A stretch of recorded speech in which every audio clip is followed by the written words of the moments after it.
boa tarde, boa noite, bom dia para você que nos ouve em mais este episódio do podcast da Difusão Legal. Hoje contamos com a valorosa presença do nobre Dr. Fabrício Bonvecchio, ilustre advogado com atuação em todo o país. Dr. Fabrício Bonvecchio, do estado do Rio Grande do Sul, mas possui atuação profissional e acadêmica em outros estados da federação e também em outros países. Começando pela apresentação do nobre doutor, Dr. Fabrício Bonvecchio é graduado em Direito e Finanças, doutorando em Direito Público pela Universidade do Vale do Rio dos Sinos, em Ciências Jurídicas pela Pontifícia Universidade Católica Argentina, mestre em Direito da Empresa e dos Negócios pela Universidade do Vale do Rio dos Sinos, possui especialização em Direito Tributário pela Escola Superior da Magistratura Federal e da Universidade de Caxias do Sul, especialização em Direito Digital e Compliance pelo IBMEC Damásio e especialização em Direito Constitucional, pós-graduação em Direito Tributário Internacional pela Universidade de Campos, Bruxelas, especialização em União Bancária, Regulação Financeira em Portugal e na União Europeia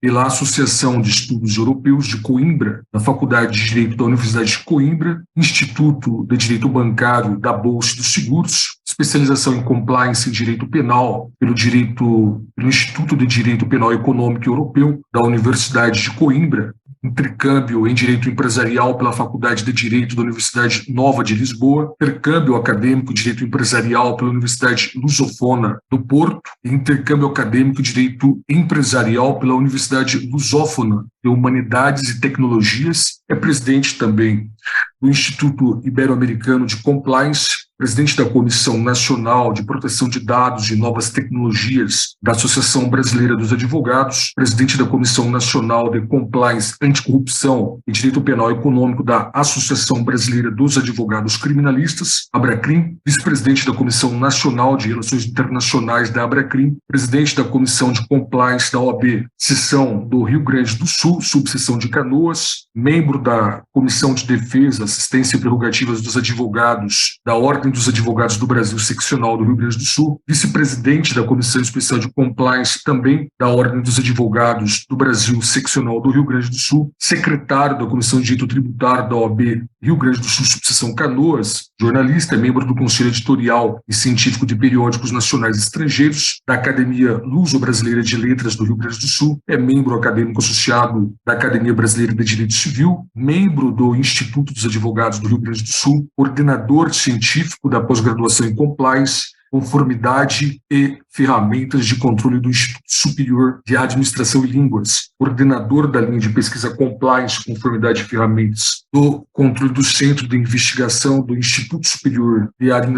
Administração e Línguas, professor da especialização em Direito Digital e do LLM em Direito dos Negócios da Universidade do Vale do Rio dos Sinos, a Unicinos, professor da especialização em Direito dos Contratos de Responsabilidade Civil da Universidade do Vale do Rio dos Sinos, professor convidado da pós-LLM em Lei Geral da Proteção de Dados da Universidade do Vale do Rio dos Sinos, da especialização em Direito Penal e Processual Penal também da Unicinos, da graduação em Direito e da graduação em Relações Internacionais também da Unicinos. O Dr. Fabrício Bonvecchio também é professor convidado da Escola Superior de Tecnologias e Gestão da Universidade da Madeira, do Instituto Superior de Administração e Línguas, professor de MBA na FGI, entre outras. Essa breve apresentação do nobre Dr. Fabrício Bonvecchio. Doutor, agradeço a gentileza da aceitação do convite para participar deste podcast da Difusão Legal e questiono o doutor como que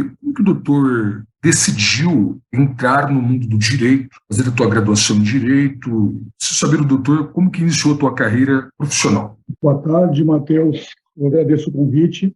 É sempre uma oportunidade da gente poder conversar de forma até mais informal com os nossos ouvintes, no sentido de que acabamos quase sempre tratando e falando sobre assuntos extremamente técnicos. E isso, de certa forma, coloca, inclusive, uma barreira, coloca uma situação em que a gente acaba tratando efetivamente de assuntos que são muito afetos à advocacia, porém, eles são extremamente restritos no sentido de não dar uma visão geral do que a gente pensa sobre advocacia e de como, efetivamente, como a tua pergunta foi feita agora, a gente ingressou na advocacia. Eu, desde muito cedo, eu sempre tive uma vontade muito grande de trabalhar como advogado. Na realidade, eu tinha duas vontades. Eu queria trabalhar na área de administração de empresa e na área de advocacia em si. E sempre pensei muito nisso, tanto que acabei me graduando em finanças e também em direito, né? Dois cursos diversos, na realidade, não é uma graduação só, são dois cursos separados, mas que eles se interrelacionam de uma forma bastante grande, no sentido que eles têm uma transdisciplinaridade muito grande entre eles, se cruzam várias vezes, e mais do que isso, eu creio que eles são extremamente complementares. Então, eu sempre quis ser advogado, nunca pensei em fazer concurso para juiz, para promotor, nunca pensei em fazer nenhum tipo de postulação em cima de uma carreira jurídica concursada nesse sentido. O direito se apresentou na minha vida muito próximo à questão do direito penal, tributário, do direito penal empresarial, no sentido de que, primeiramente, atuava como tributarista e com o aumento de processos penais em cima da questão tributária, né, cada cliente nosso que recebia o seu processo tributário, logo após ele recebia o ônus de ser processado também no âmbito penal. Então, para que a gente pudesse dar uma solução completa, e sendo muito franco, para que a gente também não deixasse que o nosso cliente tivesse que procurar outro escritório, a gente passou a oferecer uma solução completa no sentido de também atender o penal. Então, a minha atuação na advocacia, ela começa em cima de uma vontade pessoal de advogar, sempre fui muito fã mesmo de vários advogados famosos, aqueles advogados que a gente conhece dos livros, aqueles advogados antigos que faziam uma advocacia extremamente artesanal e uma advocacia muito clássica, diferente do que se faz hoje, muito diferente, inclusive, do que o nosso escritório faz, porque os tempos mudaram, e isso me incentivava a procurar, então, a advocacia em si, me aprimorar nessa ciência, nessa arte, o que eu continuo fazendo até hoje, e junto com a docência, poder prestar um serviço no sentido de atender bem os nossos clientes que necessitam, então, da tutela jurisdicional e, mais do que isso, também orientar os pretensos operadores de direito e os advogados já formados, quando a gente ministra aulas na pós-graduação, na especialização, no mestrado, palestra, etc. Perfeito. Doutor, quando que o doutor começou a tua atuação profissional na advocacia? Como eu falei há pouco, faz bastante tempo já. Eu iniciei como tributarista, nós atendíamos só tributário. Nós tínhamos um escritório, vou chamar dessa forma, porque tinha uma conformação muito mais escritório do que uma empresa como hoje tem. Eu digo conformação porque não é uma empresa, né? Mas a gente enxerga hoje muito mais o direito sobre o aspecto empresarial. E naquela época, então, nós tínhamos uma atuação no qual trabalhávamos 3 pessoas, 2 sócios e um associado, na área eminentemente empresarial e muito no direito tributário. Eu atendia muito a tributação em si. Eu não vou nem dizer o direito, porque era muito mais amplo do que isso. Não dá nem para dizer direito, porque era uma questão de planejamento tributário em si. A gente passou a ter uma conformação full service, atuando também nas áreas penais e nas novas áreas do direito, muito provavelmente de uns 7 anos para cá, algo nesse sentido. Veja que, talvez 6, veja que a minha formação na área de compliance, eu sou da primeira turma de compliance de Coimbra, ela termina em 2015. Eu costumo brincar nas aulas que eu dou que o compliance é tão novo e as pessoas não se dão conta que eu sou velho dentro do compliance, sou da primeira turma de compliance da Universidade de Coimbra, mas isso faz cerca de 8 anos. Então, a gente tem uma atuação antiga, principalmente dentro da questão da tributação, porém, dentro desse novo molde, não faz uma década. Entendi. O doutor é o único advogado da família? Que atuo como advogado, sim. Na realidade, a minha esposa também se graduou em Direito, porém ela tem uma atuação dentro do Ministério Público, trabalha na área de lavagem de dinheiro, de crime empresarial, mas trabalha no Ministério Público. O meu pai era publicitário, meu pai não era advogado, apesar de ter trabalhado em um escritório de advocacia nessa parte de publicidade, jornalismo em si, porque era um escritório de um criminalista bastante famoso aqui no meu estado, que tinha dentro do escritório um economista e também um publicitário. Então, posso dizer que eu sou o único advogado da família. Entendi. Muito interessante, doutor. Uma dúvida que me vem aqui. O doutor é natural da capital do Rio Grande do Sul? Porto Alegre, sim. Nasci em Porto Alegre. E acabei por força da profissão do meu pai. Saindo muito cedo de Porto Alegre, com 9 anos de idade, fomos morar em Florianópolis. Eu estive em Curitiba, estive em Florianópolis, estive no Rio de Janeiro. Então, por força da profissão do meu pai, nós acabávamos nos mudando muito. Porque meu pai acabava primeiro dentro do grupo RBS, se deslocando bastante, e depois ele trabalhou na Globotec, que era a agência de publicidade das organizações da Rede Globo. Certo. E a sede central do escritório do doutor é em Porto Alegre? Sim, na realidade a nossa sede do escritório hoje é em Porto Alegre, num bairro que chama Petrópolis. Ela está localizada, o prédio tem saída para 2 ruas, mas está localizada numa grande via que chama-se Tarso Dutra, ou Nova Carlos Gomes, que é muito similar à Avenida Paulista de São Paulo. Então a nossa sede principal, ela hoje está em Porto Alegre. A gente tem atuação também em São Paulo, a gente está iniciando agora uma atuação em Brasília também, atua em outros estados e tem um posto avançado, vamos dizer assim, na cidade do Porto, em Portugal, local onde eu acabei desenvolvendo relações extremamente sólidas por conta do rumo que a minha vida tomou há cerca de 12 anos atrás, mais ou menos. Então, a gente tem a sede em Porto Alegre, tem um posto avançado no Porto e tem atuação em outros estados também. Agora, com a questão do escritório em Brasília, que logo deve ser inaugurado, e também uma situação que surgiu com um sócio português do escritório de São Paulo. Então, a atuação do escritório do doutor é uma atuação nacional, né? E, pelo que vislumbrei aqui pela tua fala, atuação também internacional. Muito importante, né, doutor? Essa atuação bem abrangente, né? Mas, pois não, doutor? Pode falar. Como o doutor decidiu avançar no mundo acadêmico, com especializações, mestrado, doutorado? Qual foi a necessidade que o doutor vislumbrou de conseguir mais títulos, né? No mundo acadêmico, em vista do quê que o doutor viu essa necessidade? O doutor sempre desejou ser docente, um professor das universidades? Foi o teu objetivo, doutor? Eu acho essa pergunta bastante boa.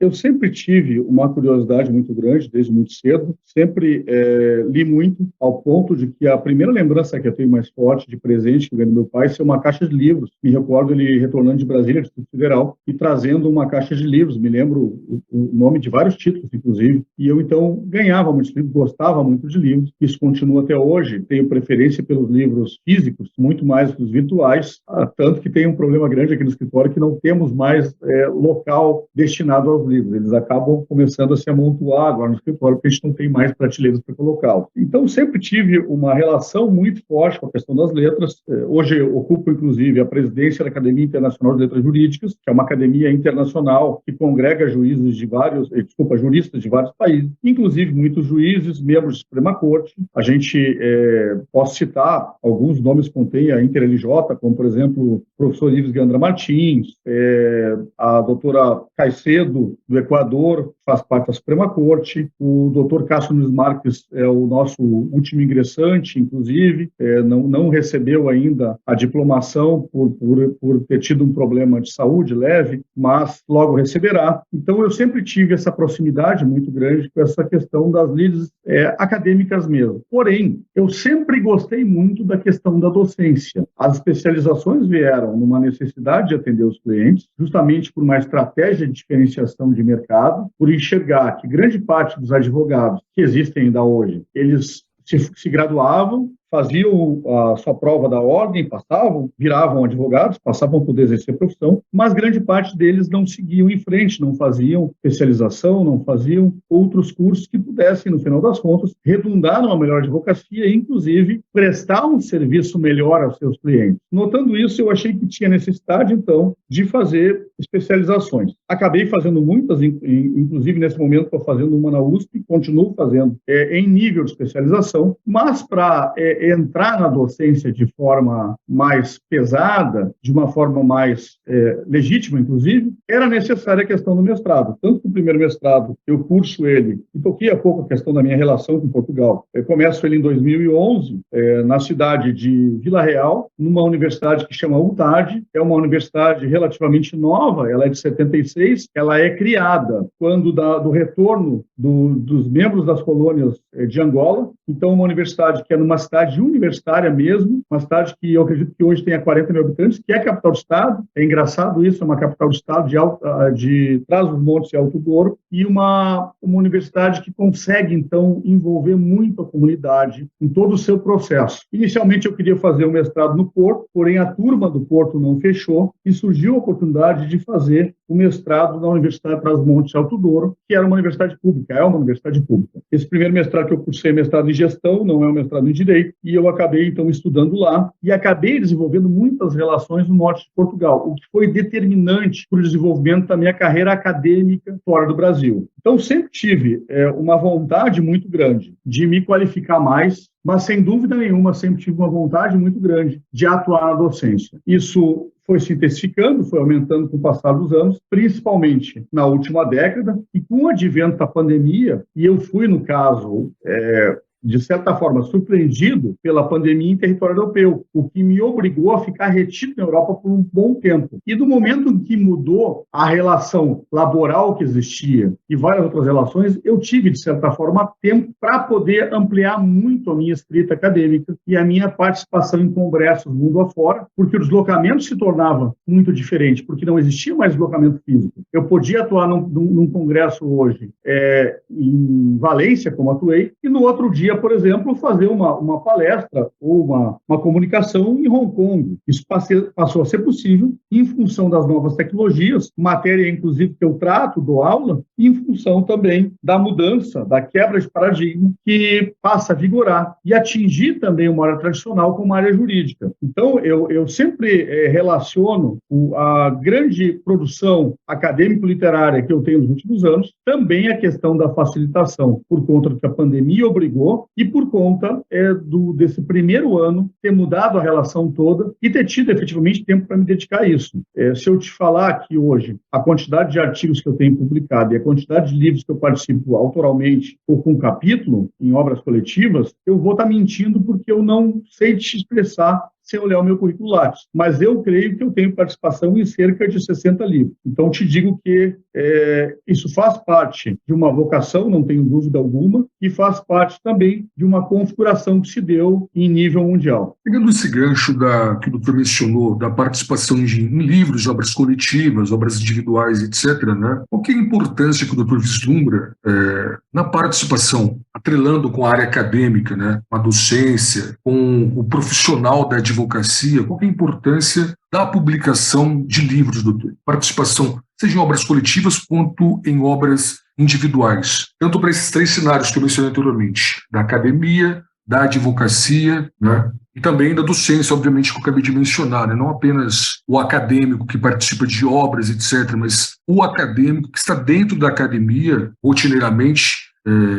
exteriorizando conteúdos jurídicos para os discentes. Claro. Eu vejo uma importância bastante grande na questão das publicações, no sentido que elas nos obrigam, primeiramente, a estar sempre atualizado com tudo que ocorre, obviamente relacionado aos assuntos que a gente trata, mas mais do que isso, a saber um pouco de cada coisa também, porque os assuntos se interrelacionam. O direito, cada vez mais, e mais do que nunca, ele é uma ciência multi e transdisciplinar. O direito cada vez mais se abre a outras áreas do conhecimento. Nunca o direito foi tão próximo da gestão, da administração, da economia, da contabilidade, das ciências atuariais, da sociologia, da filosofia, como nos dias de hoje. E isso é ampliado, isso é cristalizado pela pandemia também. Então, não há dúvida alguma que na atividade do direito em si, na atividade como advogado, na atividade como operador do direito, o jurista tem uma importância bastante grande. Hoje, se confunde nos profissionais do direito, os que querem ou que têm grande sucesso, o operador do direito e o jurista.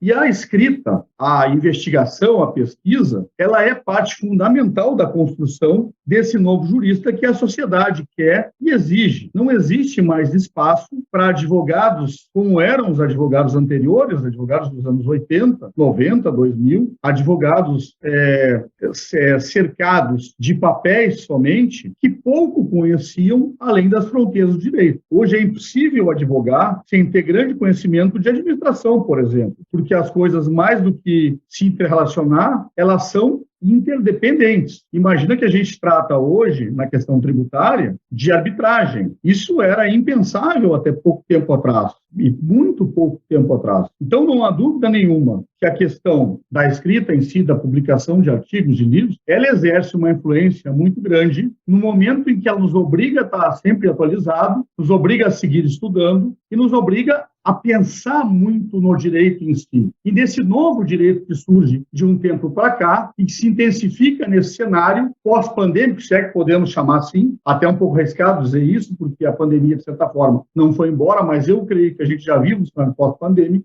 nos obriga, então, a ter essa atuação extremamente diferenciada, linkada com compliance, com proteção de dados, com novas tecnologias, com inteligência artificial, com uma cybercriminalidade que se atualiza e se sofistica a cada dia. Então, eu vejo uma questão extremamente importante a questão da escrita, a questão da publicação. Já a questão da docência em si, ela está muito relacionada àquela troca quase que diária que a gente faz com os nossos alunos e que a gente faz com os outros membros da academia. Isso é importantíssimo no sentido em que a gente tem esse debate constante de ideias que às vezes são antagônicas, mas que nos trazem um crescimento profissional que nós não teríamos se fosse de outra forma. Então, eu tenho uma visão muito particular relacionada à questão da docência, no sentido em que a gente tem um ganho que perpassa a questão financeira e vai muito mais da questão de uma constante necessidade de estudo e atualização. Perfeito. Doutor que já mencionou anteriormente que tem uma atuação não somente dentro do Brasil, mas uma atuação internacional em outros países, presumo que o doutor também participe de obras jurídicas e afins, né? Tanto obras individuais e coletivas, com autores de outros países. Certo disso? Sem dúvida nenhuma. E como que é a participação em obras coletivas em outros países? Primeiramente, existe uma grande comunidade acadêmica mundial, do qual o Brasil faz parte, inclusive sendo um grande expoente, e mais do que isso, eu digo que é um player extremamente importante nesse sentido, mas que tem uma diferença muito grande de como atuam os nossos pesquisadores, os nossos escritores, os nossos autores, e como os outros países atuam. A gente tem características muito diversas em todos os países, seja no linguajar, na forma de escrever, e também no que focam. Eu vou te dizer uma situação, por exemplo, eu acho que para os nossos ouvintes é bastante importante ver isso, porque pode servir como um incentivo, inclusive, que a questão da escrita em si, acadêmica, científica, ela mudou de forma contundente nos últimos anos. Se a gente buscar artigos científicos, tanto em periódicos quanto em livros, há 10 anos atrás, e talvez até menos tempo, a gente vai se deparar claramente com escritas extremamente longas, pesadas, rebuscadas e de difícil leitura. Eu venho defendendo dentro da academia, dentro da universidade, há alguns anos, que os artigos científicos necessitam reduzir o seu tamanho e se aproximar muito mais do público que eles pretendem atingir. Dessa forma, ampliando, então, o alcance dessas matérias e, mais do que isso, se aproximando dos leitores e gerando novos interessados nesses artigos, no sentido em que a linguagem se torna muito mais fácil e muito mais atrativa.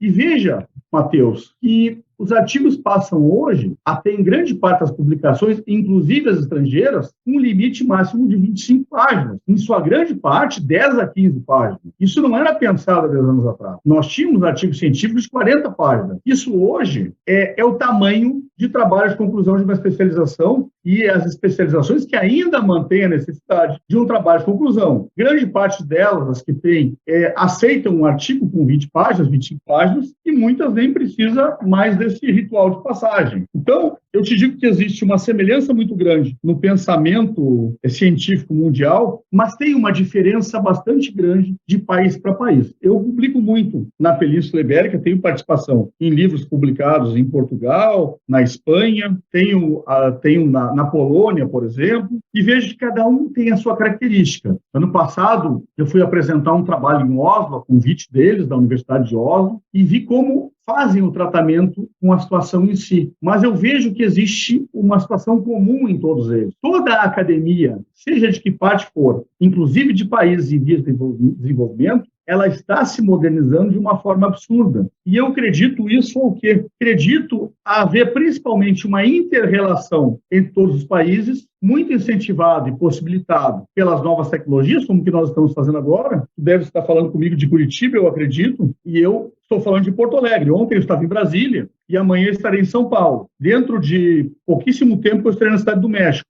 E isso não mudaria nada a relação que nós estamos tendo aqui na gravação do programa, não dificultaria em nada a gravação desse podcast. Então, tudo mudou, a gente consegue se relacionar com pessoas em todas as partes do mundo. Isso é bárbaro. Isso acaba, de certa forma, levando características de um lugar para outro. Mas eu te digo que, para nós, brasileiros, tem uma importância muito grande. Essas publicações, essas comunicações, essas palestras e aulas que vários professores do Brasil dão no exterior e cada vez mais se destacam, e o Brasil é extremamente respeitado nesse quesito, a academia brasileira é muito respeitada, e voltando ao que eu já falei algumas vezes aqui, o cenário pandêmico possibilitou, então, que vários pesquisadores e professores brasileiros que não tinham possibilidade ou oportunidade de estar fisicamente nesses locais, pudessem estar nesses locais de forma remota e atuar nesses locais. Então, o mercado se modificou. Veja que eu dou aula, por exemplo, numa faculdade em Goiás, e coordeno uma pós-graduação numa universidade também em Goiás, que é a Unievangélica. Agora estou até concluindo aqui, depois que a gente encerrar, volto aqui a concluir o desenho dessa pós-graduação. Veja que eu coordeno uma pós-graduação no Funchal, da Madeira, que é território politicamente português, porém está na placa africana, dou aula no Chile, dei aula no México, tudo mudou. Mas não há dúvida nenhuma, respondendo a tua pergunta, que as publicações internacionais e as publicações, principalmente europeias, tiveram uma importância bastante grande nesses convites de desenvolvimento acadêmico que eu tive em torno do mundo. Perfeito. Doutor, partindo do pressuposto que o doutor mencionou anteriormente, o número de laudas de obras jurídicas, seja artigos científicos, obras coletivas individuais, doutor, na tua opinião, o doutor acha que o número de laudas, a diminuição do número de laudas é uma tendência global? Eu acho que sim. Eu acho que sim, por alguns motivos, e vou citar dois motivos principais. O primeiro motivo é que nós não temos mais o mesmo tempo que nós tínhamos antes. Parece um paradoxo isso, porque muitos de nós nem se deslocam mais para exercer suas profissões. Veja que muitos escritórios de advocacia fecharam seus ambientes físicos e trabalham em coworking. Outros advogados fecharam seus escritórios e trabalham em casa, onde estejam. Nós optamos por não encerrar nossas instalações físicas. A gente continua tendo e acreditamos que o tipo de advocacia que a gente exerce, ela exige esse tipo de relação com o cliente. Por se tratar principalmente de uma advocacia delicada, no momento que a gente tem uma atuação muito grande no direito penal econômico, direito penal empresarial e também tratar com clientes que gostam dessa questão tradicional. Mas veja que tudo mudou. As pessoas não se deslocam tanto mais, elas conseguem trabalhar de onde elas estejam, na grande maioria das profissões, e elas conseguem também escrever, conseguem lecionar de onde estejam. Mas eu vejo que, por a gente poder se envolver em tantas atividades, o nosso tempo se tornou mais escasso. Basicamente, passamos trabalhando em qualquer lugar praticamente o tempo todo. Então, principalmente por conta disso, os artigos que são muito extensos não são mais atrativos. E eu acho que os artigos começam também a se tornar muito mais práticos do que teóricos. Então, a gente tem uma mudança no sentido que a academia começa a ter um olhar muito mais prático. Veja a criação, nos últimos tempos, de mestrados e doutorados profissionais, de forma a ter uma expansão muito maior que antes. Nós tínhamos raros mestrados profissionais e quase que inexistentes doutorados profissionais. E a gente passa a ver cada vez mais mestrados profissionais e cada vez mais a criação de doutorados profissionais também. Então, por conta do viés prático da academia, e que ela tem que agir dessa forma, ela só vai conseguir manter o seu local de fala, ela só vai conseguir manter o seu lugar dentro desse novo mundo, se ela conseguir trazer uma resposta muito mais rápida na vida cotidiana e prática. Ela tem que se mostrar muito mais próxima do que os escritórios, do que as pessoas, do que a indústria necessita do que antes. Então, eu refuto isso a duas questões. A vida corrida que nós vivemos hoje e a questão da necessidade de um olhar de um viés muito mais prático, inclusive dentro da própria academia, dentro do próprio ambiente científico. Perfeito. Pegando um gancho na fala anterior, doutor, em relação à importância do aparato tecnológico no mundo jurídico, eu que acompanho o doutor com frequência pelas redes sociais, vejo que o doutor tem uma ampla participação em congressos jurídicos por intermédio de plataformas de videoconferência, né? E também vejo que o doutor participa bastante de congressos presenciais dentro do Brasil quanto no exterior. Porque a importância da tecnologia, especificamente das plataformas de videoconferência, para a realização de eventos jurídicos, né? Tanto com juristas brasileiros quanto juristas de outros países. Doutor, vislumbra alguma diferença em eventos realizados por intermédio de plataformas de videoconferência em relação aos eventos jurídicos acadêmicos presenciais? Eu te digo o seguinte: primeiramente, a popularização e a facilitação do acesso a essas plataformas digitais, principalmente nos últimos 2 anos e meio, ela acabou gerando uma quantidade muito maior de eventos em todas as áreas do conhecimento, e principalmente na área do direito, que tinha os seus eventos tradicionais realizados já. A gente está muito acostumado, né, na área do direito a frequentar os eventos, mas são eventos que, de certa forma, são caros, na grande maioria das vezes. Eles têm uma dificuldade da distância, não só no sentido financeiro, mas também no sentido do tempo, que é o maior recurso escasso que a gente tem, para se deslocar, para chegar até os locais onde se realizam. Então, a gente tinha até então uma quantidade grande de eventos, obviamente que nem perto que a gente tem hoje, mas que tinham um custo muito alto, seja do ponto de vista financeiro, seja do ponto de vista de dispensa de tempo em cima disso. A gente passa, então, a ter esses eventos online, alguns de forma assíncrona, outros não, que facilitam em alguns pontos que são essenciais. Como eu já disse há pouco, o primeiro ponto é a questão de não ter necessidade de deslocamento mais. Isso economiza tempo e dinheiro. A gente passa a ter uma necessidade de infraestrutura para que o evento ocorra muito menor do que um evento presencial. O custo desses eventos se torna muito menor. Basicamente é um custo de máquina, de informática, de assinatura com algum meio de transmissão e pronto. Se quiser um custo de divulgação, que necessariamente não precisa ocorrer, pode ser feito de forma gratuita também. E, às vezes, essa divulgação se dá de forma espontânea, de modo muito eficaz. E a gente tem, e aí eu acho que é o mais importante, a possibilidade de atuar em vários eventos de forma muito mais ágil, ou seja, nós podemos atuar em vários eventos, em vários locais do mundo, sem a necessidade do deslocamento. Ou seja, a gente tem possibilidade que não existiria. Vou te dar um exemplo prático do dia de hoje. Eu, há pouco antes de falar contigo, estava numa reunião de presidentes de comissões da OAB Rio Grande do Sul. Eu, ao mesmo tempo, estava organizando uma pós-graduação, obviamente, detalhes finais, mas estava organizando.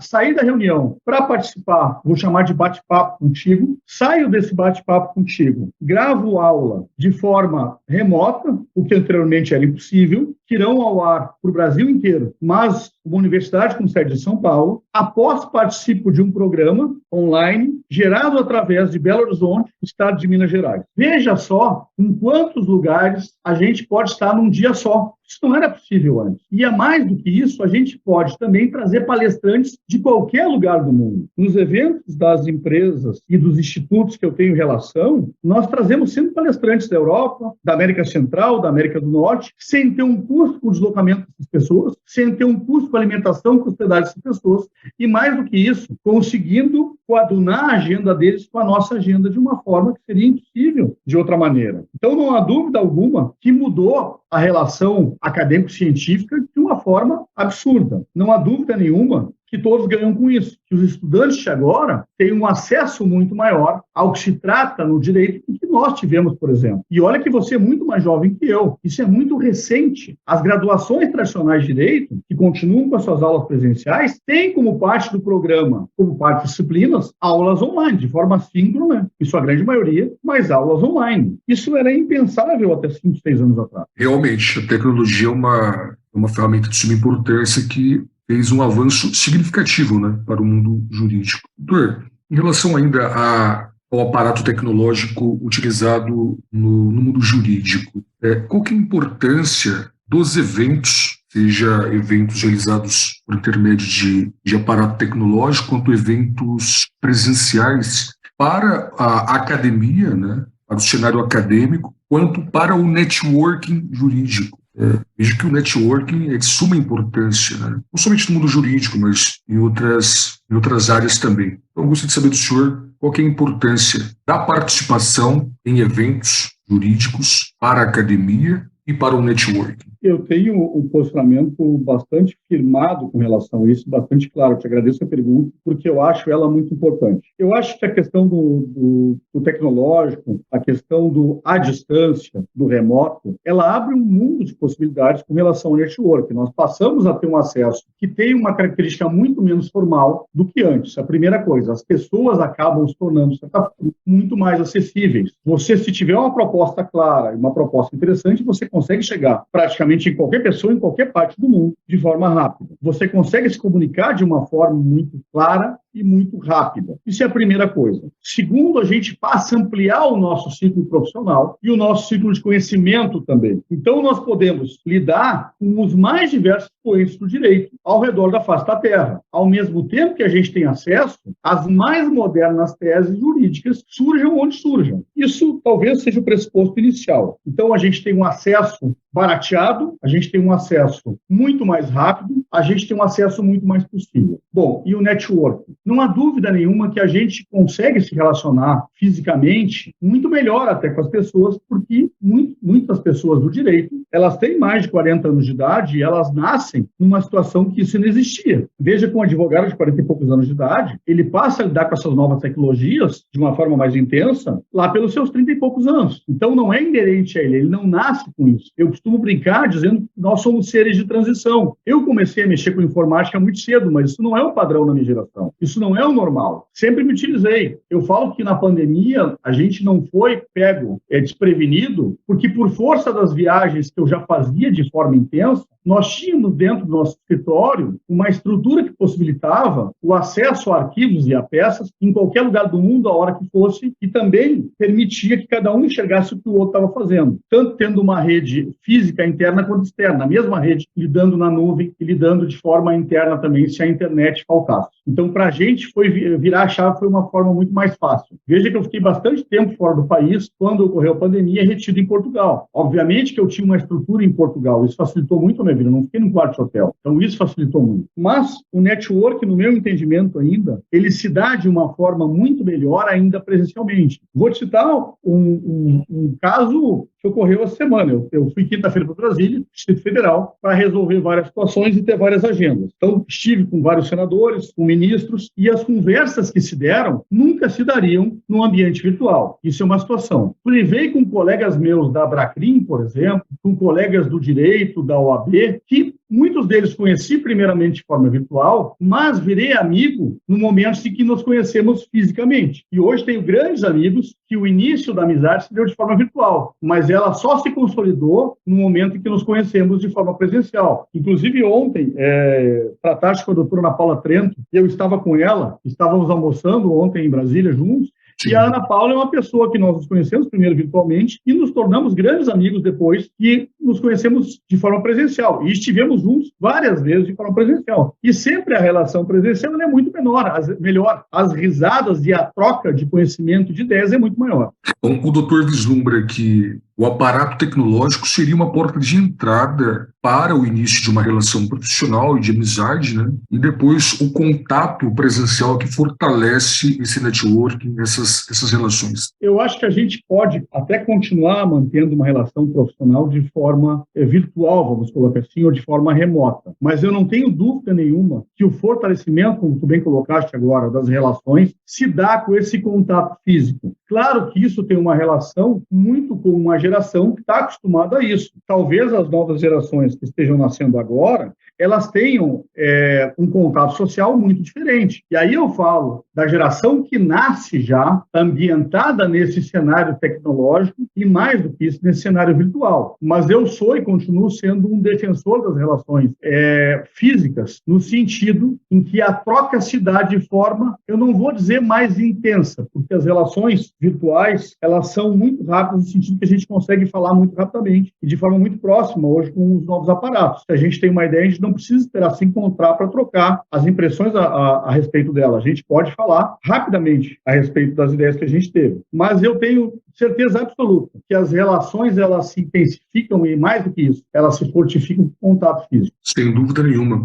Doutor, voltando um pouco em relação à docência, eu gostaria de saber do doutor como que foi o início da tua carreira como professor. Bom, eu vou falar mais da minha carreira universitária em si, que é o que eu acho que mais interessa para os nossos ouvintes. Eu sou oriundo da Unicinos, né? Sou prata da casa, como dizem. Eu tive a grata sorte, eu vou dizer, ou a grata situação de ter tido mestres maravilhosos e ter tido colegas maravilhosos e pertencer a um grupo de professores que, no meu entendimento, são fora de série, no sentido que eles fogem da curva do que se pode chamar de um professor universitário, de um docente. Eu posso citar alguns nomes, inclusive gostaria de citar, de professores que tiveram uma importância enorme, tanto na minha carreira como estudante universitário, como mestrando, por exemplo, como colegas de profissão, colegas de escrita, como coordenadores de curso, que tornaram a minha caminhada muito mais fácil. Então, eu tenho dentro da minha carreira universitária uma instituição que tem uma importância muito grande, que é a Unicinos. Dedico grande parte meus a dividir com professores da Unicinos e também a docência em si, e posso citar o professor Wilson Engelmann, professor Manuel Gustavo Trindade, professor Francis Beck, professor Silvio Bittencourt da administração, que é bárbaro na área que atua e flerta com direito o tempo todo. Posso citar o professor Fabiano Coulon, professor Cristiano Colombo, Ederson Garim Porto, professor Lênin Streck, que foi meu professor no doutorado, professor Leonel, professor Vedi, professor Delton Carvalho. Não quero, na realidade, cometer injustiças, mas a Unicinos ela teve e tem uma importância tão grande na minha carreira que não há como não ser fã desses monstros do direito e ter a possibilidade de privar quase que diariamente com essas pessoas. Veja que eu posso te dizer que o professor Francis Beck e o professor Manuel Gustavo são amigos pessoais meus, amigos pessoais, pessoas que eu tenho, que eu privo de forma pessoal, frequento a minha casa, que eu tenho contato direto com eles. E lhe digo que a questão do início da minha carreira universitária, ela foi incentivada por grande parte desses profissionais. Obviamente que eu não posso deixar de citar aqui, por exemplo, também o Instituto Superior de Administração em Línguas em Portugal, na nossa querida Ilha da Madeira. E vou citar o nome só de uma pessoa e vou saudar todos os outros lá, meus colegas, que é a professora Sancha de Campanella, a vice-diretora-geral, que é a alma daquele instituto. Então, mais do que tudo, eu tive a grata satisfação de ter pessoas que me aceitaram no seu grupo, que por algum motivo enxergaram em mim alguma coisa e que me convidaram para trabalhar com elas. É muito difícil o início no Brasil hoje de uma carreira universitária. Eu vejo, muitas vezes me perguntam, o que você tem a dizer para as pessoas que querem galgar essa carreira, querem entrar nesse mercado? É muito difícil, uma conjunção de fatores que tem que ocorrer para que você seja, primeiro, convidado, depois se mantenha e seja aceito nesse meio. Então, eu acho que, como todo mundo, o início da minha carreira de docência, ela se deu com muito afinco, com muita dedicação, de horas e horas de estudo, de horas e horas de docência e de aceitar tudo que me pediam para fazer no sentido da docência em si, de mesmo desconhecendo, às vezes, os meandros de uma matéria, me interessar por aquela matéria, porque, obviamente, que só era convidado para o que já tinha alguma afeição, mas me dedicar àquilo e olhar além do básico, além do lugar comum, e ser sempre um eterno aprendiz, no sentido de aprender também com os nossos alunos. Sem sombra de dúvidas, como que é coordenar, doutor, cursos de pós-graduação, de graduação? Olha, a coordenação da pós-graduação, ela é interessante, primeiro, porque consegue cristalizar dentro de um programa que é voltado para pessoas que já são graduadas, o que tu gostaria de tratar dentro de determinada área. Obviamente, a questão mercadológica sempre vai ser levada em conta. Isso não há dúvida. Se um curso não for aceito pelo mercado, ele não vai ocorrer. Porém, existe uma proximidade muito grande do que o mercado aceita e do que é interessante, do que é moderno e necessário. Então, a primeira coisa que eu vejo é o privilégio de poder construir um curso com o viés que tu queres dar, trazendo um olhar moderno sobre novas disciplinas e principalmente sobre disciplinas que se constroem a cada momento. Isso é um fator extremamente importante na construção de uma pós-graduação. Segundo, é um trabalho árduo, no sentido em que tu tem vários aspectos e vários pontos relacionados à pós-graduação em si e à maturação dela. Seja a busca de docentes, seja o alinhamento do programa em si, do que a instituição de ensino espera, do que os docentes esperam e o que os alunos também pretendem. Então, a gente tem, eu costumo dizer, um tripé, onde nós temos a instituição de ensino e aí tem essa direção, a gente tem os docentes que fazem parte, são a alma dessa pós-graduação, e a gente tem os estudantes, os alunos, que são o oxigênio desse curso. E essas três partes, elas têm que ter uma certa consonância e elas têm que caminhar junto para que o curso tenha um sucesso. Fora isso, você tem que revisitar o programa e a ementa dessas disciplinas o tempo todo, porque qualquer área de conhecimento hoje muda muito mais rápido atrás. Então, eu te digo que é uma tarefa extremamente desafiadora, até difícil, extremamente exigente, mas que, no fundo, sempre compensa. Realmente. Parabenizo, doutor, também, por mais esse encargo profissional. Doutor, a partir de qual momento o doutor ingressou na advocacia que o doutor começou a ingressar efetivamente no sistema OAB, com participação, sei que desempenho de cargos dentro do sistema OAB, um desempenho voluntário, né? E é necessário que o profissional seja apaixonado por aquilo que faz, amar, né, na verdade, para desempenhar a função. São funções extremamente valorosas dentro do sistema da ordem. Eu queria saber do doutor, a partir de qual momento que o doutor começou, não como profissional da advocacia, né, mas desempenhando funções dentro do sistema, em prol da advocacia. Matheus, eu acho muito legal que colocaste já a questão do desempenho voluntário que eu e vários outros fazem, e outros há muito mais tempo do que eu, dentro dessa atividade classista tão importante e que grande parte dos advogados não tem, às vezes, nem ideia de como se funciona, como se está e como isso é primordial para que a advocacia consiga seguir forte, livre e democrática.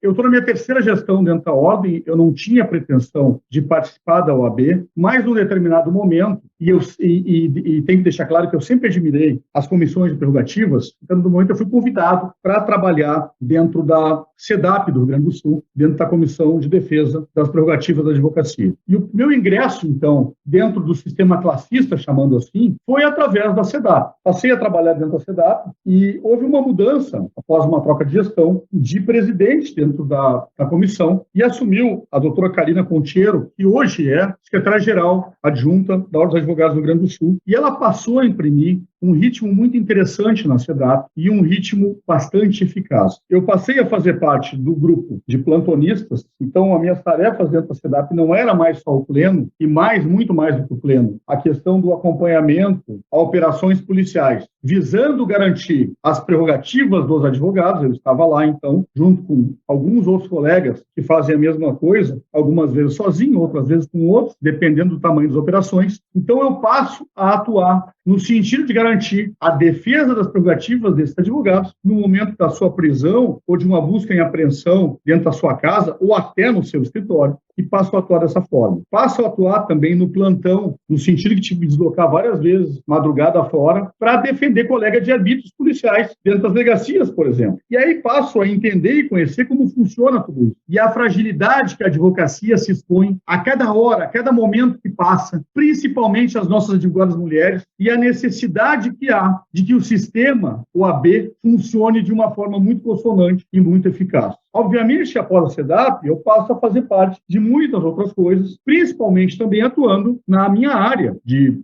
pesquisa, que é o compliance, ao ponto de ser presidente de comissão de compliance dentro da OAB e ser vice-presidente da comissão estadual de compliance dentro da ordem. Essa é uma das comissões que eu atuo e tenho hoje uma atuação classista, uma atuação corporativa extremamente consciente e responsável, no sentido de que eu sei que ela é que garante a atuação de uma advocacia limpa, de uma advocacia proba, mas mais do que isso, de uma advocacia livre, que possa atuar sem os entraves que às vezes a sociedade civil e às vezes alguns membros do judiciário tentam derrubar. Então, eu te digo que tem uma atuação muito menor que eu gostaria de ter dentro da OAB, porque eu acho que eu teria que dar muito mais do meu tempo, mas infelizmente não consigo, dentro da OAB do Rio Grande do Sul e algumas outras OABs também. Eu tenho participação na OAB em São Paulo, tenho participação na OAB no Distrito Federal, eu acabo, por conta das minhas atividades, das relações, atuando em outras sessões. E, no final das contas, então, sinto essa necessidade, no meu caso, né, de atuação classista, extremamente importante e que sempre remete à defesa das prerrogativas do advogado em si. Então, respondendo a tua pergunta, eu atuo de forma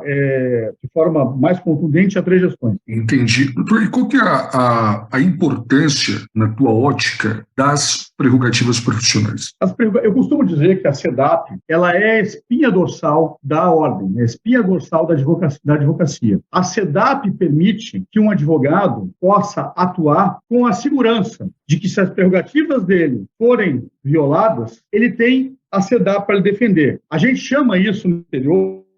Eu considero a SEDAP, as prerrogativas, a defesa da defesa, o advogado do advogado. É a última ratio, é o que garante que o advogado possa, de fato, atuar como advogado, ter acesso ao inquérito, ter acesso ao seu cliente às 3 da manhã. No caso de prisão, ter a possibilidade que a OAB está ali ao lado, garantindo que ele não sofra nenhuma arbitrariedade. Veja que quinta-feira de noite eu estou saindo de uma janta com o vice-presidente da Comissão de Relações Internacionais da OAB-DF e presidente da nossa Comissão Nacional de Relações Internacionais também, da Abracrim, o doutor Sérgio Martins. Estamos saindo e recebo uma notícia, um vídeo, de que o doutor Castanheira, o doutor Manuel Castanheira, meu amigo pessoal, tinha sido preso por estar defendendo um cliente. Imediatamente começo a me mover, a OAB já estava se movendo, já estava lá, sob extensão, inclusive, de Soledade, que é uma cidade distante de Porto Alegre, começo a me mover e busco falar com o doutor Castanheira, falo com ele, conseguimos então tratar logo o doutor Castanheira liberado pela atuação de colegas abnegados que trabalham de forma voluntária, sem ganhar um centavo, muito pelo contrário, colocando seus recursos pessoais, na grande maioria das vezes. Falo com o doutor Castanheira, conversamos, e ele é liberado, já houve desagravo, nosso presidente estadual, o doutor Leonardo Namáquia, já se deslocou à Soledade, já fez um ato público lá, e logo teremos um desagravo maior ainda, eu creio, mas, para minha surpresa, eu estou indo jantar na sexta-feira, no outro dia, e recebo um áudio do doutor Castanheira, de 4 minutos, mais ou menos, dizendo da importância que foi a ligação que eu fiz para ele naquele momento. E isso nos emociona, e isso nos incentiva a seguir no caminho certo. Nos incentiva e nos dá a certeza de que o nosso trabalho é importante, e mais do que ele é importante, ele é necessário e capital. Sem sombra de dúvidas. Qual que é o doutor tem esse conhecimento do volume de violações de prerrogativas no estado do Rio Grande do Sul, que é a seccional de origem que o doutor está inscrito, os quadros da ordem? A gente tem um volume elevado, médio, pequeno? O volume é extremamente elevado, tá? Imagina que a gente começa e dia 23 teremos uma sessão, começa as nossas sessões para fazer, né, a admissibilidade do fato em si. As sessões geralmente começam às 14 horas, algumas às 10 da manhã, às vezes, e elas se prorrogam, não raro, até às 21 horas, 22 horas. Então, imagina que a gente julga, geralmente, por volta de 40 casos por sessão. A gente tem que fazer muitas sessões extraordinárias para tentar dar conta, e a gente está com a fila extremamente grande e com a pilha enorme. Sim, o Rio Grande do Sul é um estado que tem enorme casos de violações de prerrogativas, e cada vez mais a gente trabalha no sentido de poder conversar com os órgãos, com as instituições, tanto a magistratura quanto o Ministério Público, o poder policial, principalmente, as repartições públicas, a Receita Federal, no sentido de mitigar o problema e no sentido de conscientizar esses membros e esses servidores públicos da necessidade da coexistência pacífica entre esses vários mecanismos do judiciário. Lhe digo que não é uma tarefa fácil, lhe digo que tudo isso tem melhorado muito, mas que o braço das prerrogativas, tanto no Rio Grande do Sul quanto nas outras sessões, nas 27 sessões do país, é extremamente importante e fundamental para que a gente possa exercer uma advocacia mais tranquila, principalmente na área criminal. Doutor,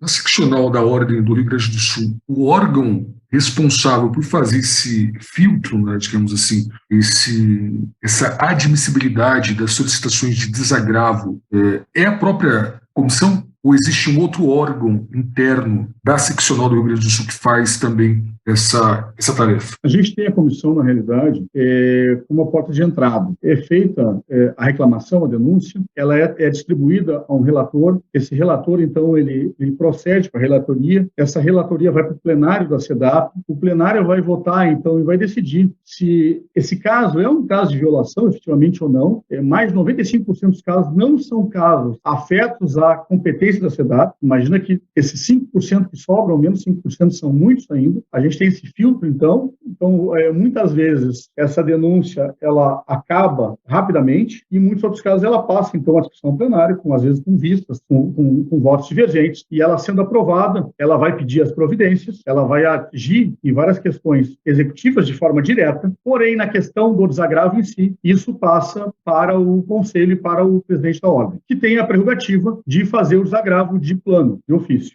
E esses desagravos, eu vislumbro que há seccionais e o desagravo, a sessão do desagravo são realizadas dentro da ordem, da sede da ordem estadual, na respectiva subseção. Há seccionais em que o desagravo ele é realizado no local em que houve a violação da prerrogativa. Qual que é o procedimento que a seccional do Rio Grande do Sul adota? Matheus, aqui no Rio Grande do Sul, a gente adota uma situação que eu acho que ela é muito eficaz, que é de fazer o desagravo no local da ocorrência dele. Então, se há um problema com o magistrado da subseção de Uruguaiana, o desagravo será feito em Uruguaiana, preferencialmente no fórum onde o magistrado tem a sua lotação, onde ele exerce as suas funções. Então, os nossos agravos eles são feitos em loco. Entendi.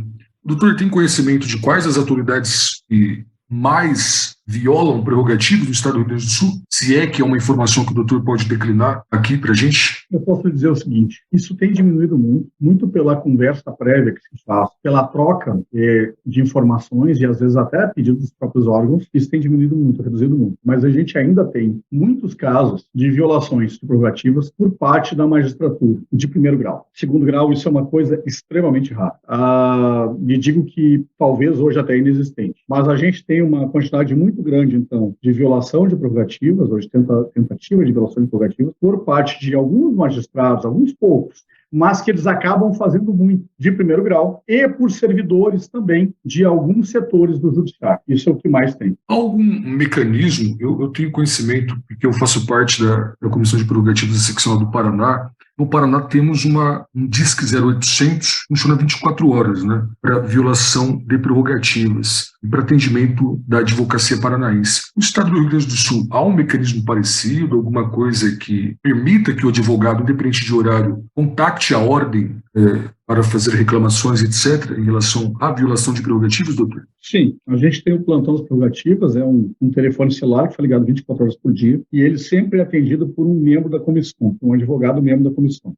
Eu mesmo já participei, por exemplo, de prisão de advogado dia 25 de dezembro. Então, é um mecanismo que está funcionando 24 horas por dia, 7 dias por semana, 365 dias por ano, sempre ligado. Isso é de suma importância, com certeza. Bem, doutor, em relação à Academia Internacional de Letras Jurídicas, o número que o doutor é presidente, né? O que é a atuação tanto do doutor enquanto presidente dessa valorosa instituição, quanto da própria academia em si, no cenário acadêmico jurídico? A Academia Internacional de Letras Jurídicas, ela hoje tem sede no Brasil por força da presidência, está no Brasil, né? E ela é uma entidade que congrega vários juristas de vários países do mundo. Ela tem alguns requisitos para que se torne acadêmico mortal, então ela tem o seu colegiado de acadêmicos mortais, mas ela tem também os seus honorários, os seus membros associados e os correspondentes. A Academia Internacional de Letras Jurídicas, ela visa principalmente a difusão e a perpetuação da cultura jurídica. Esse é o objetivo principal dela. Obviamente que ela se torna um importante elemento catalisador no sentido de congregar advogados do mundo inteiro. Veja que eu acabei dando aula em instituições extremamente importantes ao redor do mundo por relações que acabei fazendo por ocasião da proximidade com a academia. Então, a academia, ela atua, claro que na parte da valorização da cultura jurídica, disso é um repositório da nossa cultura jurídica, dos nossos livros, ela atua muito como um local de intercâmbio, onde vários congressos vão surgir, várias teses vão ser discutidas e várias pessoas vão estreitar relações no sentido de levar a outros sítios a mais diferentes expressões do mundo jurídico. Então, a gente tem na academia jurídica hoje pessoas dos Estados Unidos, do México, da Colômbia, do Peru, do Equador, da Espanha, de Portugal. Eu poderia ficar citando aqui muito tempo. E isso cria um ambiente que dificilmente se vê em outras organizações afetas ao mundo jurídico. Então, eu acho que a academia ela supriu uma lacuna e continua suprindo no sentido de gerar um congraçamento muito grande na comunidade jurídica mundial. Muito, muito interessante. O doutor é fundador também da Academia Internacional de Letras Jurídicas? Sou membro fundador, não. A ideia da fundação da academia não parte de mim. Eu fui procurado para participar e fui convidado a ser presidente da academia depois. Aí houve uma eleição e eu fui eleito por unanimidade. Era só uma chapa. Certo. E o mandato do doutor vai até quando? Se eu não me engano, ele vai até 2027. Bastante interessante. Doutor, como que é a tua atuação? Quando que o doutor inicia dentro posso declinar assim como o sistema Abracrim, que a Abracrim realmente é um sistema, né, com vários órgãos e etc e tal, uma valorosa instituição. Quando que o doutor inicia nos quadros da Associação Brasileira dos Advogados Criminalistas? Qual que a importância que o doutor vislumbra em relação a essa instituição para a união dos advogados criminalistas dentro do território nacional? Bom, importante dizer que a Abracrim hoje ela é a mais antiga instituição de advogados criminalistas do Brasil e é a maior instituição de advogados criminalistas do mundo. Nós temos hoje cerca de 10 mil sócios regulares. E, efetivamente, como colocaste, a Abracrim é um sistema com vários órgãos, com vários setores e uma estrutura republicana. Hoje eu faço parte da Abracrim como presidente da Comissão Nacional de Compliance, Anticorrupção e Direito Penal Econômico, vice-presidente da Direito de Relações Internacionais e também sou conselheiro nacional da Abracrim. Nós temos um conselho nacional também, que é bem pequeno, mas assessora o presidente no sentido de fazer a ponte entre as relações estaduais e a nossa presidência, que hoje, nesse momento, está inteiramente na mão da doutora Adriana Spengler, que é a nossa vice-presidente, mas no mês da mulher, o nosso presidente, doutor Scheiner Yasbeck Asfora, se licenciou e passou a presidência para a doutora Adriana. Então, a Abracrim tem todo esse condão de congregar essa infinidade de advogados criminalistas em uma associação que está presente em todos os estados da federação e, mais do que isso, tem uma representatividade e tem um respeito muito grande, inclusive, por parte tanto da OAB Federal quanto das OABs estaduais e da distrital. Eu ingresso na Abracrim no momento em que minha atuação começa a se voltar muito para o direito penal empresarial. Isso é uma questão natural, fui convidado para ingressar na Abracrim, acabei atuando, e obviamente que dentro da Academia Brasileira de Jurídicas a gente tem muitos membros da Abracrim. Para teres uma ideia, o doutor Scheiner é meu primeiro vice-presidente. Então,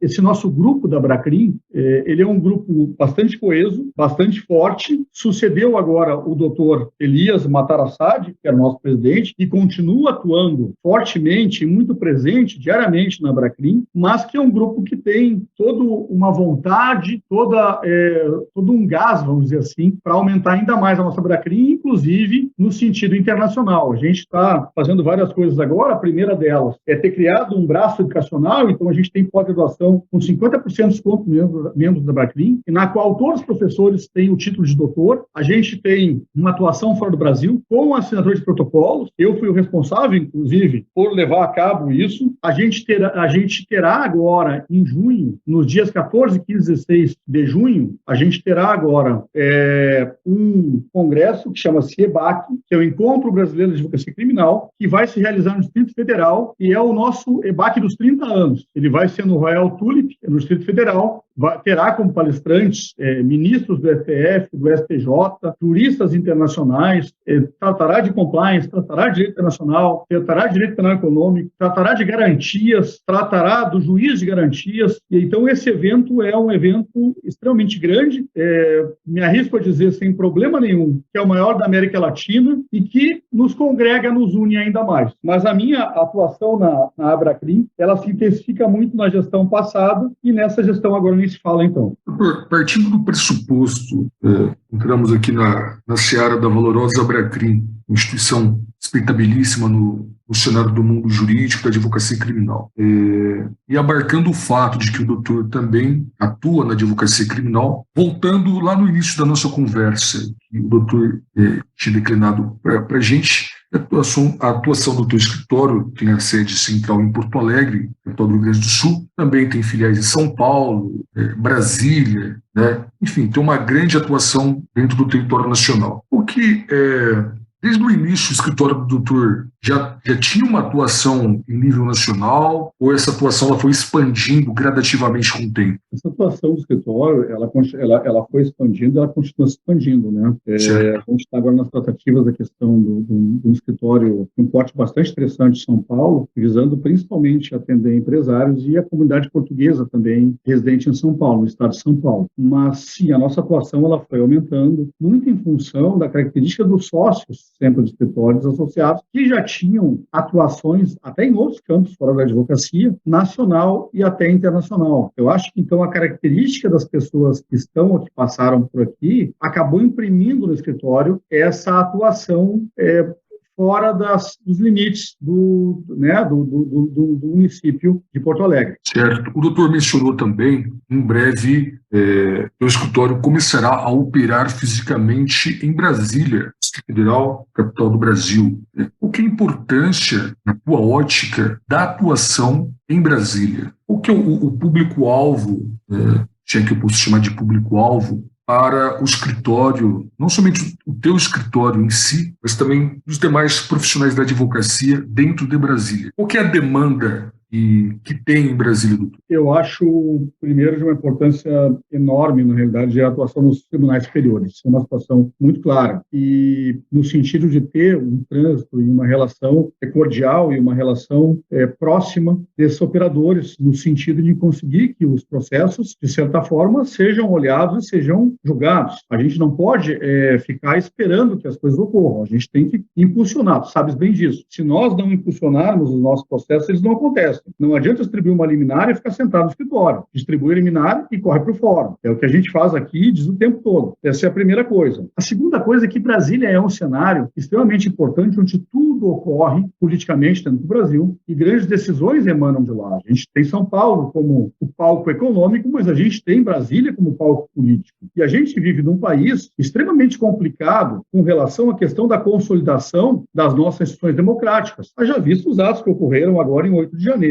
e coisas do gênero. Eu digo que é muito importante nesse momento que, para nós, o escritório em Brasília seja estabelecido. É uma questão que ela está se consolidando ainda, ela deve ter uma maturação, mas é muito importante no sentido em que a gente participe de certas situações que não participará se não estiver em Brasília. E a gente, obviamente, enxerga toda a mudança e todo o viés que se opera dentro de Brasília com relação ao que vem mudando, tanto no ponto de vista da cidade em si, que não é a mesma. Brasília, se tu olha ela 10 anos atrás e olha hoje Brasília é uma cidade, efetivamente, eu digo com alma. Eu dizia que Brasília não tinha alma. Hoje Brasília, eu brinco, tem até boteco. Hoje Brasília tem vários semáforos. Isso não existia antes, né? E Brasília, então, mudou, virou uma cidade agradável, extremamente boa para se viver e com vários negócios, com várias empresas operando lá e gerando emprego, gerando dinheiro, com indústria sendo montada. Então, para o escritório que ele expandir, quer aumentar a sua base de atuação, Brasília é ponto forte para ser observado. Partindo do pressuposto da atuação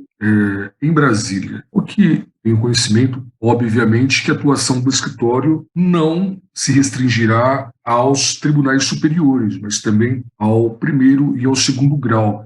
Mas qual que é a importância, doutor, na tua ótica, da atuação do profissional da advocacia nos tribunais superiores em prol do cliente patrocinado? Eu acho extremamente importante. Eu acho importante, primeiro, que a gente tem uma dificuldade já de acesso aos tribunais superiores, haja vista a quantidade de processos que postulam o ingresso nesse grau recursal. A gente sabe que nem 2% dos recursos são admitidos. E a gente sabe que isso é um número estatístico e a gente sabe que existe um direcionamento muito claro para que, no máximo, 2% sejam admitidos, porque não existe, entre aspas, braço para absorver e receber mais do que isso. Então, quem não atuar de forma bastante clara com relação à subida, entre aspas, desses processos, não vai conseguir fazer uma advocacia plena para o seu cliente. Primeira coisa. Segundo, em o processo chegando em Brasília, esse processo tem que andar, tem que ser despachado. E, obviamente, que os ministros também têm uma quantidade absurda de processos. Obviamente que a assessoria trabalha muito, até 8, 9 horas da noite. E eu digo isso porque eu sei que é assim. Conheço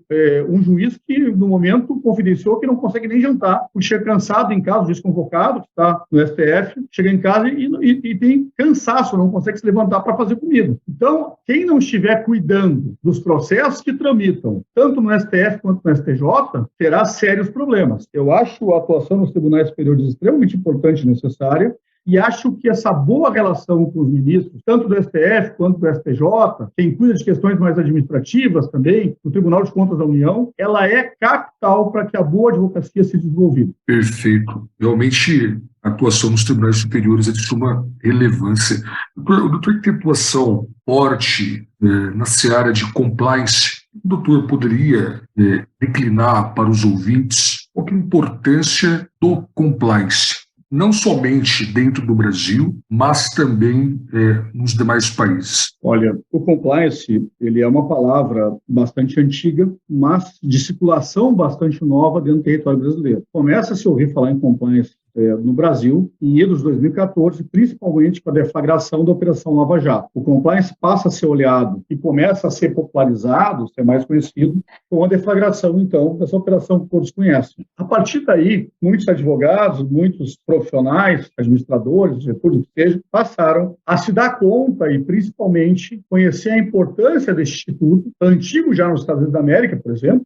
O compliance nos Estados Unidos da América, a gente pode dizer que ele tem mais de 100 anos, mas novo em terras brasileiras, na América Latina, inclusive na Europa. O compliance, então, é um instituto bastante moderno, bastante novo, que diariamente passa a ter uma importância muito maior do que teve até então. O compliance, eu costumo dizer que ele está se construindo, eu costumo dizer que a gente está no compliance 4.0 agora, no sentido dele ter progredido. Ele não é voltado só mais agora para a prevenção à corrupção e à lavagem de dinheiro, ele atua em vários outros setores, laboral, fiscal, inclusão social, inclusão de pessoas com necessidades especiais, na igualdade de gênero, na inclusão de pessoas homossexuais, na inclusão de pessoas por conta étnica, questão de compliance ambiental, que é muito importante também. O compliance passou a tomar conta de várias áreas que não tomava conta, ele cuidava só da anticorrupção e da prevenção à lavagem de dinheiro. Era isso que o compliance focava. Esse era o objeto de estudo do compliance. E o compliance muda e se reinventa a cada dia e passa a tomar conta de vários setores das empresas do ponto de vista de estar em cada departamento. E eu costumo dizer que o compliance, mesmo não sendo uma necessidade, uma obrigação legal no Brasil, ele é uma necessidade mercadológica. Quem não estiver em compliance, quem não manter programas de compliance, programas de conformidade dentro das organizações, estará fora do mercado. Isso já está ocorrendo, inclusive em escritórios de advocacia. Entendi. Mas essa atuação do escritório do doutor dentro do compliance, ele acontece desde quando? Desde os idos de 2015, eu acredito. Quando a gente começou a atuar com compliance, foi quando a gente fez a qualificação em compliance. Isso depois se intensificou. A minha dissertação de mestrado da Unicinos, ela é em cima de compliance para escritórios de advocacia. A gente tem uma produção literária e acadêmica muito grande nessa área, tem um trabalho bastante forte nisso, tanto em nível local quanto nacional e internacional, e a gente está envolvido agora, inclusive, na questão da lei do compliance, que tem que existir e tem que ser feita de forma rápida no Brasil, é uma necessidade. Não é admissível que a gente tenha uma lei extremamente complexa e sofisticada na área de proteção de dados e a gente só tenha leis esparsas em nível estadual de compliance que só são obrigatórias caso você contrate a partir de determinado valor com o poder público estadual. E em nível federal, a gente tem pouquíssima normativa relativa a compliance. Certo. O doutor participa da comissão de elaboração do anteprojeto de compliance? Eu estou tratando agora da questão de uma lei, estou levando adiante isso, inclusive não vou citar o nome aqui, porque a gente está tratando ainda, mas tem uma situação com alguns senadores que a gente vai levar adiante uma lei de compliance bastante robusta. Tendo em vista a importância do compliance, tanto dentro do Brasil quanto no cenário internacional, qual que é a importância que o doutor vislumbra para o compliance dentro da academia? Eu confesso que não tenho conhecimento se há disciplinas, acredito que ocorra, né, em algumas instituições de ensino superior, mas especificamente o doutor ministra aulas de compliance, de disciplinas específicas de compliance nas instituições?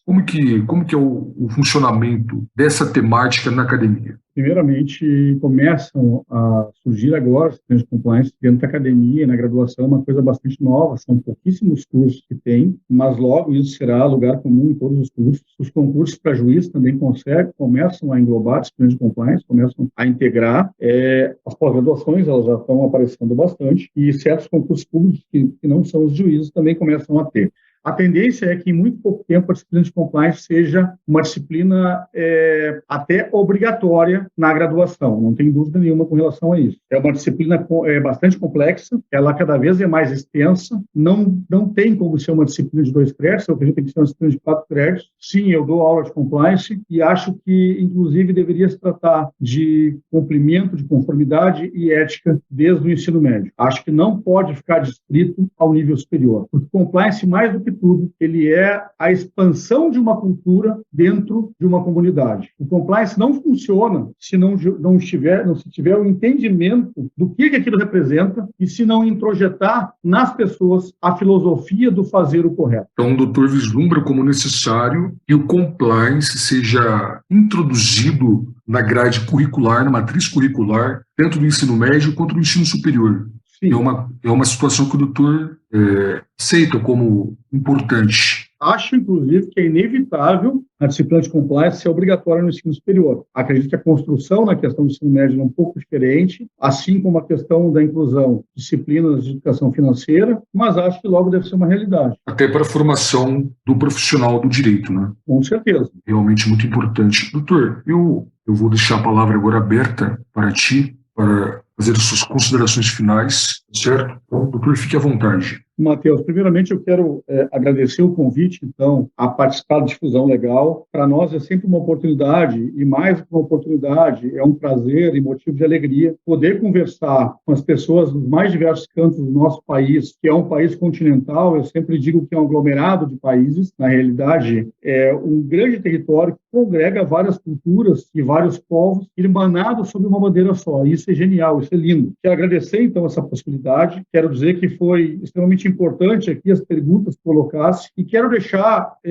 uma colocação, se eu puder deixar uma visão de que o direito, no meu entendimento, ele sempre vale a pena. A advocacia, para mim, é o que de mais próprio, de mais legítimo, de mais salutar eu posso fazer na minha vida enquanto profissão. Eu tenho a possibilidade de ajudar as pessoas, tenho a possibilidade de auxiliar na manutenção do Estado Democrático de Direito, tenho a possibilidade de inferir nas normas que têm que ser criadas, inclusive, quando a gente, por exemplo, consegue trabalhar na criação de uma lei, mas principalmente a gente tem o condão, a gente tem o privilégio de poder ser a defesa de quem não tem defesa, a defesa de quem não tem mais onde recorrer. E são essas pessoas que mais necessitam que o advogado atue. Então, eu te digo o seguinte, que como dizia o grande Sobral Pinto, o qual eu participo de uma academia de letras, inclusive em nível nacional, e ocupo hoje a cadeira do qual o patrão Sobral Pinto dizia, né? A advocacia não é profissão para covardes. Quem ingressa nessa profissão tem que ter muito claro que sempre deverá dizer o que pensa, obviamente, com todos os cuidados, e dentro da civilidade, dentro da diplomacia, mas tem que, no que acredita, fazer o que acha que é melhor para si, para o seu constituinte e para a sua nação de um modo geral. Muito obrigado. Doutor Fabrício Bonvecchio, falamos hoje com um nobre e ilustre advogado e professor Fabrício Bonvecchio, a quem eu agradeço muito pela tua participação, pela aceitação do convite. Realmente é muito importante. O doutor aqui deu uma aula de conhecimento jurídico para quem nos ouve. Então, realmente, fiquei lisonjeado em ter a honra e a oportunidade de te ouvir. Sem sombra de dúvidas, muito importante. Desejo muito sucesso e, certamente, em uma oportunidade breve, falaremos novamente. Sem sombra de dúvidas, ocorrerão pedidos nesse sentido, para que o doutor volte novamente para proporcionar mais uma aula de conhecimento jurídico e de profissionalismo também. Muito obrigado, doutor. Muito obrigado e até a próxima, Matheus. Sigo à disposição.